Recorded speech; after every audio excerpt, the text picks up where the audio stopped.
Guys, after neto may surprise ako sa inyo, huwag kayo maalis, okay? Follow Soul Avenue and Michael Cheng muna bago tayo magduro ng year. Follow Soul Avenue and Michael Cheng. Soul Avenue is since 2014 nagbebenta rin sila ng mga legit sneakers.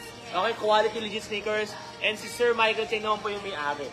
Okay, poging chinito. Nalilito nga ako kung sino si Alden or si ano eh. Okay, sa mga sharers, load ko lang po yung mga shares. Let's go! Load ko lang po yung mga shares ninyo. Wait lang po.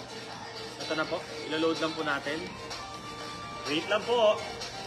Loading, loading. Wait lang. Bumagal yung internet guys. Ayun, loading. Oh my God, you're refresh shopping. Wait lang. Loading, loading, loading, loading, loading.